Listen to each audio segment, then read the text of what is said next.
Holocaust Memorial Day was created in Europe in 2000, the United Nations in 2005, because after the Shoah, the nations of the world, especially Europe, resolved never again.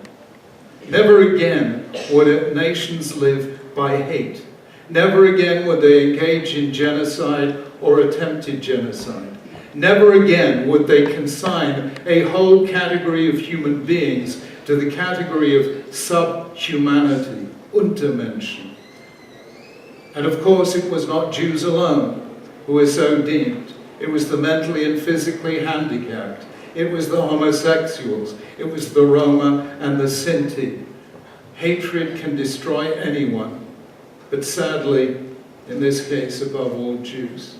We remember so that never again. But I have to say, with a wounded heart and troubled mind, it is happening again. Today, the Middle East is awash with a tsunami of anti-Semitism. Anti-Semitism has returned to Europe. So much so that 11 years ago, I already warned the leaders of Europe, Angela Merkel, José Manuel Barroso, and Hans-Gert Pöttering, that Jews in Europe were now asking, is there a future for the Jews in Europe? And sadly, of course, as always, it never ends with Jews. And today the world is awash with hatred. Human rights are in danger. Religious freedom is in decline. All of this publicly recorded and accessible by the United Nations. The same lies, the same myths, and the same hate is still alive. I do not say for one moment that it is as bad as it was in 1933 when Hitler came to power. I do say, however, that it is as bad as 1895 when, after the Dreyfus trial, an assimilated Viennese Jew called Theodor Herzl stood in the streets of the most sophisticated capital in Europe, in Paris, and heard the words "Mort aux Juifs," death to the Jews. 120 years after that event, that same call, death to the Jews, was heard in the streets of Paris by friends of Hezbollah, and I wondered, when does history change? Never again has become ever again. I have studied the Holocaust for many years. Elaine even said, can't you read any other books that are not about anti-Semitism? I have read thousands of books. We have seen hundreds of films. I have visited dozens of Holocaust museums, and I still do not understand how it happened. Because it did not happen in a third world country. It happened at the heart of Europe, in the country of Bach and Beethoven, Goethe and Schiller, Kant and Hegel. It did not happen in the Middle Ages. It happened in Enlightenment Europe that had vowed that it left behind all the hatreds of the Middle Ages. And it was not a movement of the mass or of the mob. It was supported by lawyers, doctors, and academics. By the Nuremberg laws of 1935, overnight, all Jews were removed from hospitals, from universities, from law offices, and from courts. Overnight. And no one protested. Not the lawyers, not the judges, not the doctors, and not the academics. And tragically, not even the churches. The churches did protest.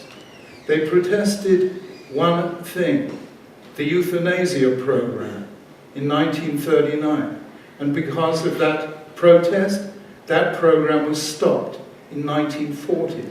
So it was not that protest was not effective. The one time it was uttered, it was effective. But no one protested the murder of 6 million Jews. In the summer of 1938, knowing that a massive crime against humanity was about to take place.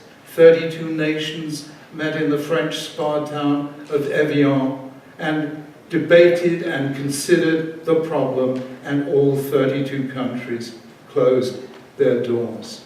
Hitler made no secret of his determination to destroy the Jews. He used in public, the word he used, and I don't speak German, was Vernichtung, which means extermination. It means something unambiguous. That word was said in front of tens of thousands and broadcast to millions, and no one protested. In March 1938, when 97% of Austrians voted in favor of the Anschluss, within 1 month, 500 Viennese Jews had committed suicide because they knew what was going to happen. No one was in ignorance of it.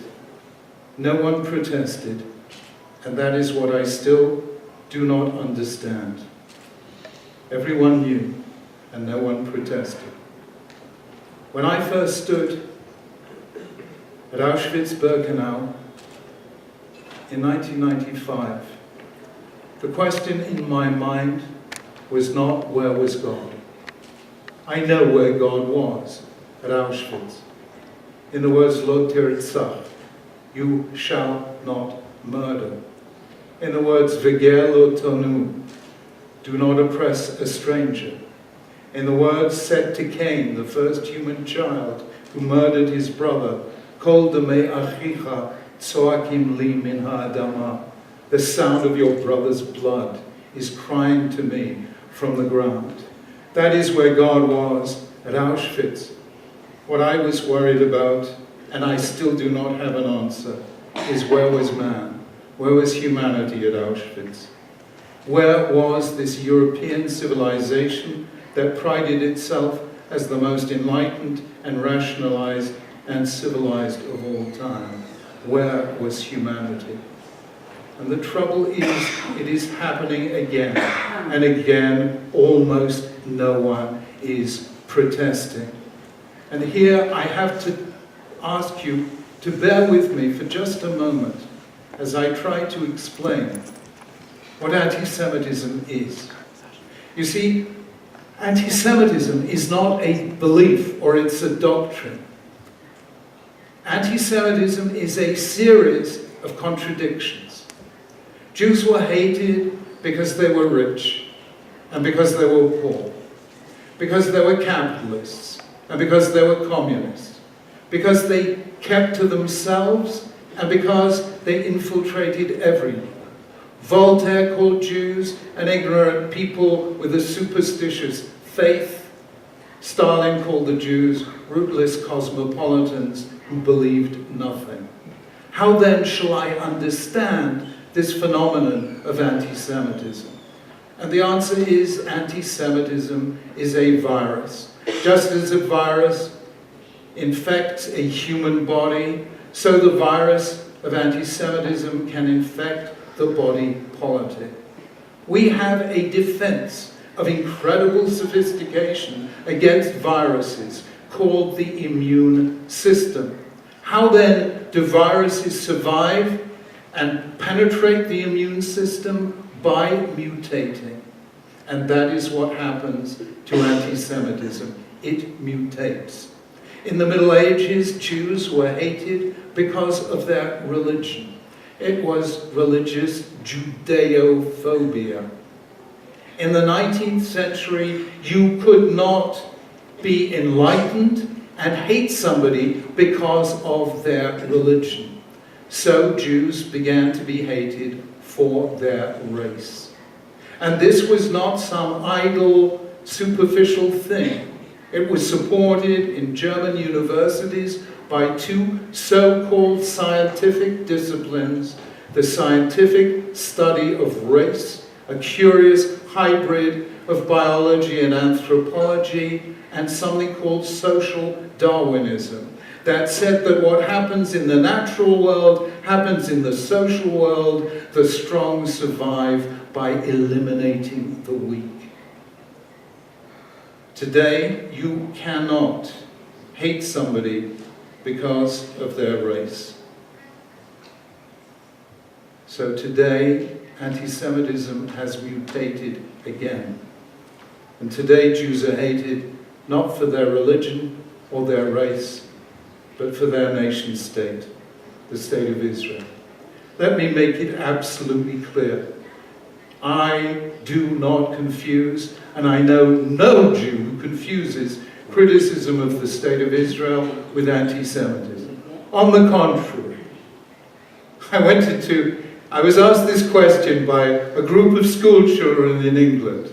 I said, how many of you think it's okay to criticize the government of England? Everyone put up their hand. I said, how many people think England has no right to exist? No one put up their hand. If a class of school children can understand the difference, so can every human being. The truth is that everything that was said in Nazi Germany about the Jews is today being said about the Jewish state. The same lies, the same myths, the blood libel. The Defense Secretary of Syria, Mustafa Tlass, in 1983, published a book which became a huge bestseller for years called The Matzah of Zion. Israelis kill Palestinian children to make matzah for Pesach. And the book that is regarded as a sacred text of the Jews, the fabrication called the Protocols of the Elders of Zion, has been spread throughout the Middle East.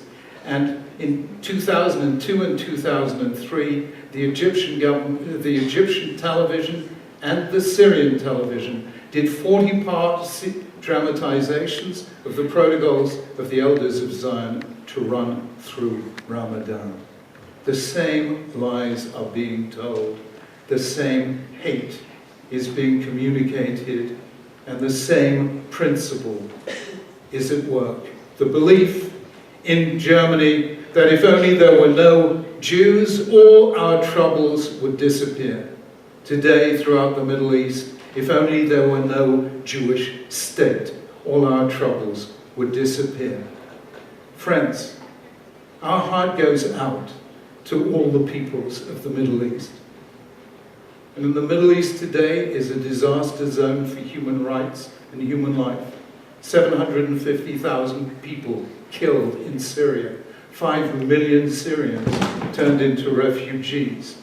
Iraq and Afghanistan, in many places, reduced to ruins. Regular attacks on Christians in Egypt, and democracy and freedom and human rights in retreat throughout the Middle East and parts of Africa and Asia.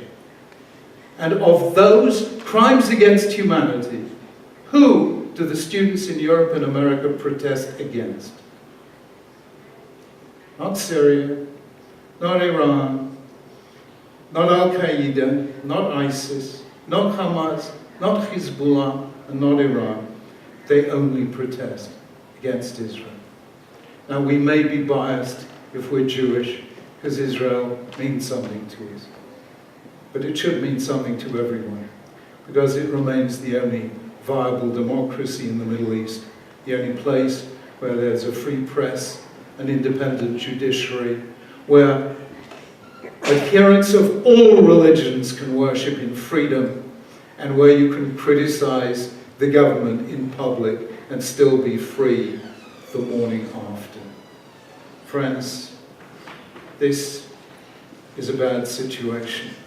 I did not understand the Holocaust in Europe, and I do not understand what is happening in the Middle East and in Europe today. I want to understand how such a thing can happen. It is hugely complex, and as I say, thousands of books have been written about it, but I want to be very simple. When bad things happen to any of us, there are one of two questions we can ask. We can ask, what did I do wrong? Or who did this to me? And there will be a world of difference depending on which question we ask. If we ask, what did I do wrong? Then we have begun the process of self-examination, of self-improvement. We are beginning to build a better future. But if I ask, who did this to me? I have defined myself as a victim. I have defined the other as a perpetrator. And therefore I am not responsible for any evil I commit because I'm only a victim. And all the responsibility lies with someone else. And therefore, I can never build a better future because anyone who defines himself as a victim has defined himself as powerless, and I simply make my situation worse and worse and worse. And what can happen to individuals happens to entire cultures. Things went wrong in Germany in the 1920s and the 1930s. They lost the First World War. They suffered the penal verdict of the Treaty of Versailles. The economy was in ruins. There was hyperinflation. And instead of asking, what did we do wrong? They asked, who did this to us? And the answer was the Jews. It was a crazy answer. It was mad. Why then did Germans believe it? Including, incidentally, the greatest German philosopher of the 20th century, Martin Heidegger. Why did they believe this? Because if you believe you are a victim, you are able not to face the truth about yourself. Today, the Middle East is where Germany was in 1920. The secular revolutions in Turkey and the Arab nationalisms of the 1920s and 30s failed. The Arab Spring of 2011 failed. These are countries with inequality, poverty, unemployment, countries where human rights are abused daily. And instead of asking, what did we do wrong? Those countries are asking, who did this to us? And the answer they're coming up with is the Jewish state.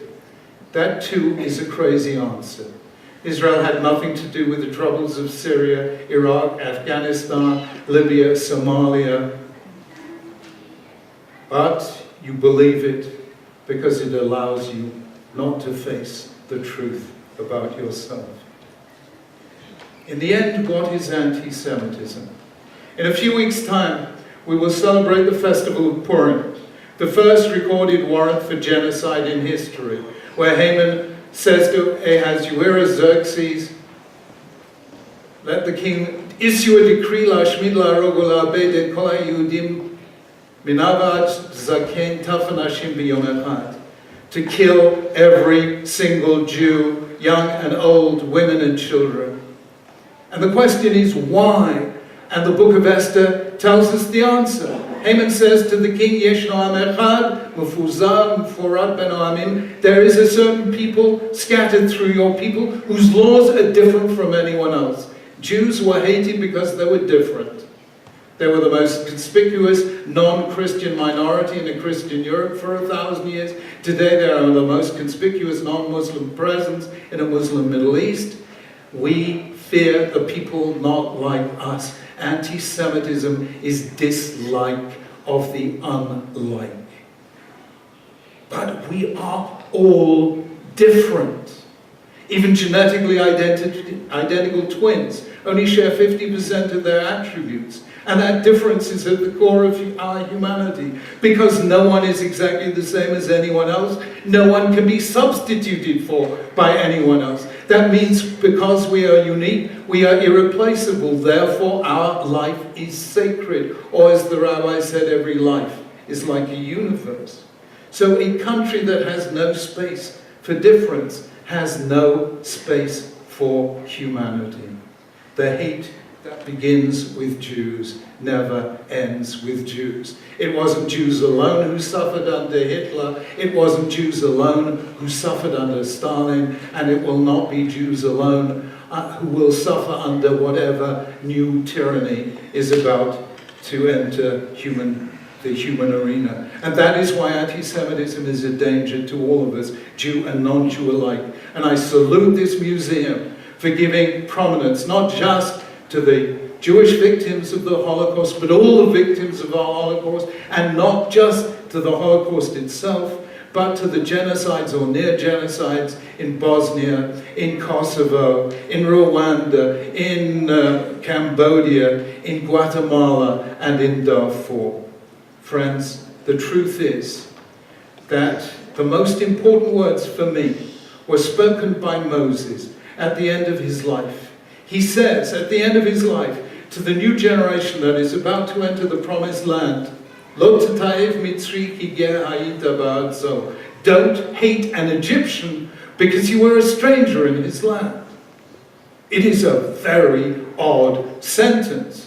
The Egyptians enslaved and persecuted our people and decreed death on every male Jewish child. Why is Moses saying, don't hate an Egyptian? Because if the people had continued to hate the Egyptians, then Moses would have taken the Israelites out of Egypt, but he would not have taken Egypt out of the Israelites. They would still be slaves, not in body but in mind, slaves to the past. And Moses was telling the Israelites, if you want to be free, you have to let go of hate. I want to say that one more time. If you want to be free, you have to let go of hate. In a world today that is awash with a tsunami of hate, we have to remember that sentence.